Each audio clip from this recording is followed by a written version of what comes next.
Hey, it's your boy Bobby Beast here. I want to talk about a subject for me and those who know me. For those who know me, they know that I'm a big Grand Theft Auto fan. I've always been a big Grand Theft Auto fan. And I'm going to sit here and I'm going to talk about a subject. I'm going to talk about a Grand Theft Auto game you may or may not have played.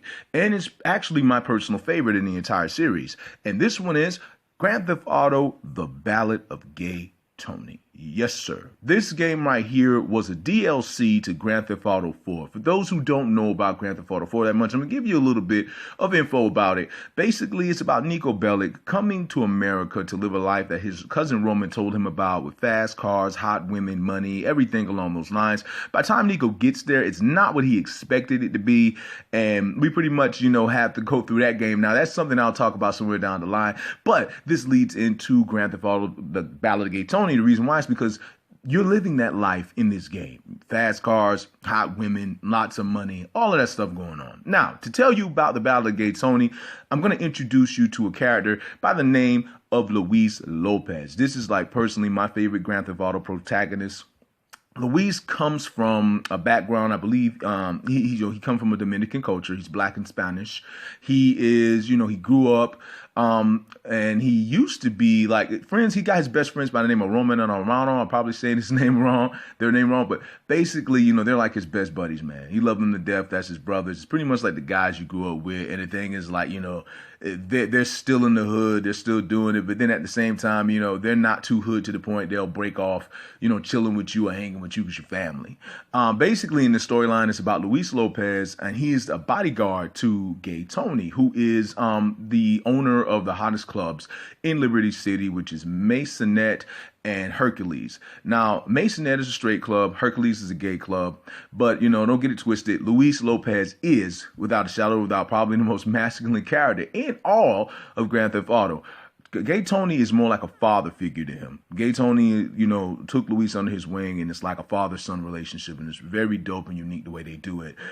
Luis is probably got more girlfriends than any Grand Theft Auto protagonist in the entire series. So I'm just being real with you. And this is a game. There's a club lifestyle introduced in this game where you don't get that in Grand Theft Auto 5. And now, don't get it twisted, because in Grand Theft Auto 4 and Lost and Damned and in Gay Tony and in 5, you got the strip club life, where the strippers doing, the dances and stuff like that. But then, it's basically a little different, because with this one, it's more centered around dancing. Meaning that you got some dance gameplays going on here.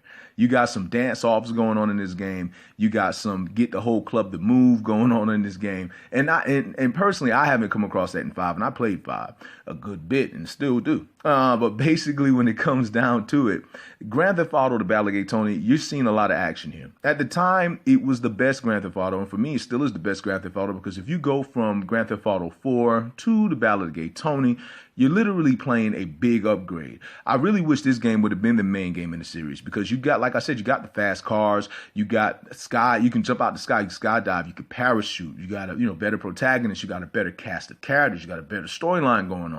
And I'm not trying to knock 4. It's more like this game should have been the main game. But basically, what's going on in the game is that Luis and Tony are in situations because Tony keeps getting them in debt. Tony has to always pay somebody back. And Tony has a very bad drug habit. And likewise, he has friends that also have bad drug habits. Sort of like he's around people who's pretty much bringing him down. And the only good side of his life is really Luis. But basically, when it comes down to it, Luis is being tempted to actually, go on with his life, probably take Tony out, become the leader, or even, go on to become like a mercenary type of person. So it's a very awesome game. You should probably, check this out as soon as you possibly can. I'm just, talking with you about it to let you know this is a Grand Theft Auto game that if you've never played it, if you've never checked it out, and you want some more storyline content, because we haven't got no Grand Theft Auto 5 storyline content after the game, this is the game you're going to want to play. Don't get it twisted about it being a DLC either. This is a game. This is its own game in its own right, with its own gameplay and its own characters. It just so happens to be in the same city as Grand Theft Auto 4, which is Liberty City. It's a smaller game, but it's still good enough. You should check it out. This is definitely one of the games that you want to play if you're a Grand Theft Auto fan, or if you're a Rockstar fan in general. That's just, me speaking on it. But it's your boy Bobby Beats here. Just want to say much love, much respect. I just like to say, hey, if you like the content, go right ahead and hit that subscribe and hit that notification bell. So whenever it comes up, you will be seeing anything I put up. But other than that, I just want to say also go ahead and hit that like too if you don't, if you want to. But basically, I just want to say much love, much respect. It's your boy Bobby Beats. Hold it down and 1,